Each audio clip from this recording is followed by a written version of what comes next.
decided to use Rust-Oleum Restorations to do both the cabinets, cabinet doors, and the countertop. So this is a black mica Rust-Oleum countertop refinish, and I just got the clear coat on there now, waiting for it to dry.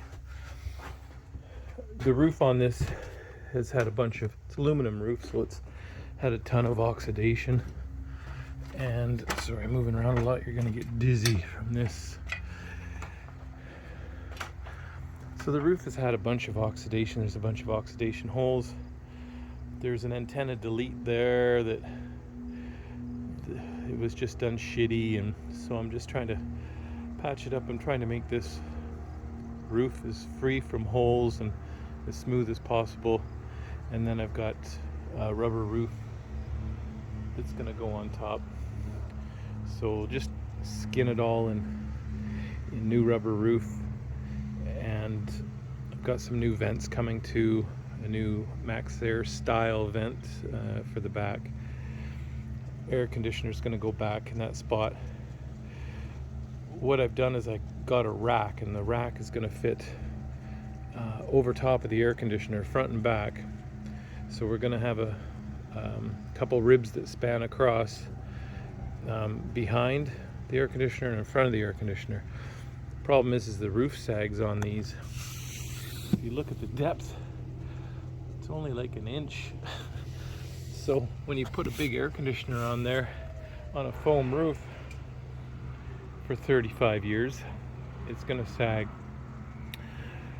So I'm gonna pull the roof up to the rack, if that makes sense, and I can show you as we do it. But on the inside, there's a large heavy metal strap, aluminum strap that I've installed here, and then I'm going to put 5 bolts through this and pull up towards the roof rack, and then there's going to be a second one farther back. Going to do the same thing, going to pull up, and then we'll get rid of this curvature that we've got in the roof, and then it can better support the weight of the air conditioner as well. Like I showed you in the earlier video, I put a piece of strapping here, and then use some carriage style bolts, 5 on the front area, and then on the back I actually used a piece of floor transition molding, same thing, with these quarter-inch carriage bolts pulling up through. And afterwards there's a molding that'll go on top of that. And then just pulled those bolts up to the roof. So now we're not having the issue with the sagging, the air conditioner's back on, and the roof can better handle the weight. I think if a person wanted to, they might even be able to use this rack to put something up here even. So it's just a new rubber roof too. It's a little bit dirty, but it is new. And then just Dicor lap sealant on top. And I painted these not very well. It's looking like I should go over them again so they don't rust. So that was the idea for just and then same thing on the front side here, just to pull the roof up towards the rack. And it's an aluminum rack, so there's not a lot of weight there either. So I think that'll work just fine, and it's a lot easier than trying to, I don't know, pull the roof off, build a new one. No thanks. So this one's going to get some new laminate floor. The floor was actually feeling pretty solid. A lot of times these foam core floors, after a while, just start to get really soft. The foam just kind of compresses over time.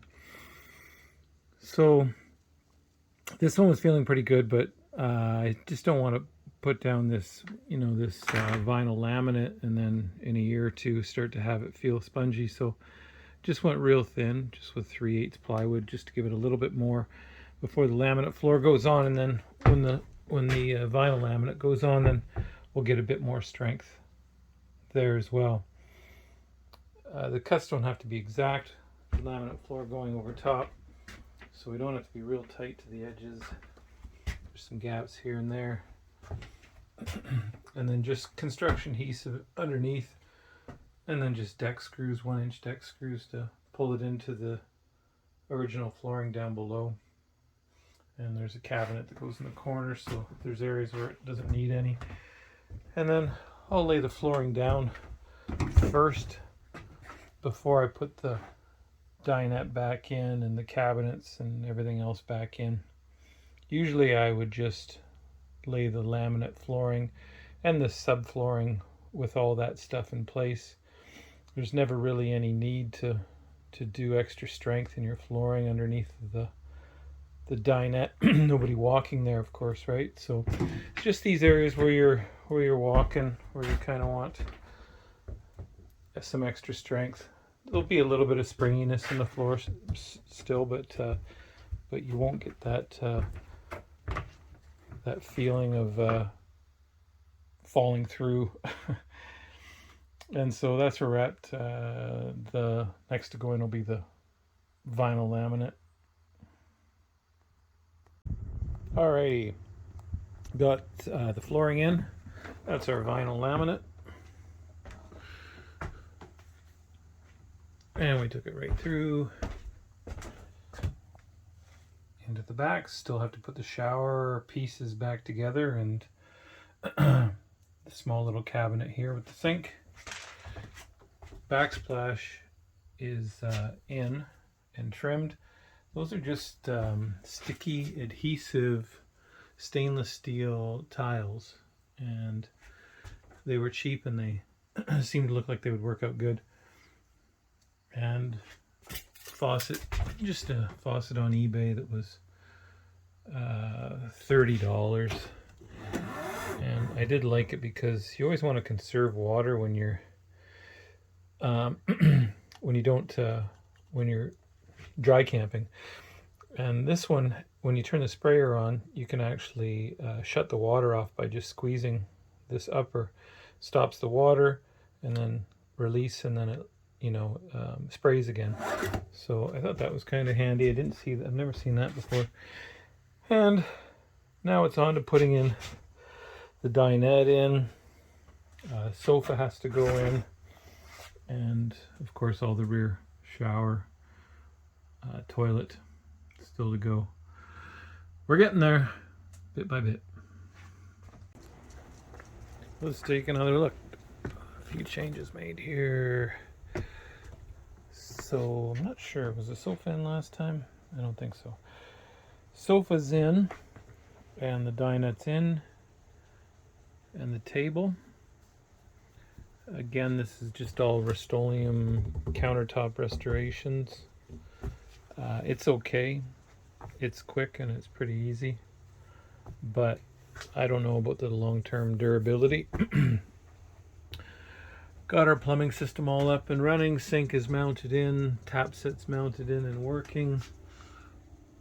Flat screen TV, we're just waiting on an inverter. We're gonna hook up an inverter back in here. We got power here, so we're gonna do an inverter with a switch. So choose on the switch.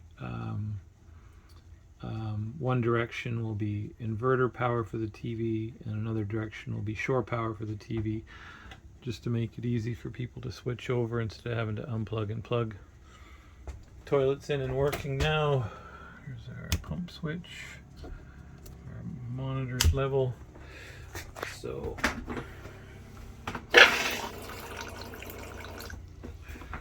we got water. So that's all taken care of. Shower works as well.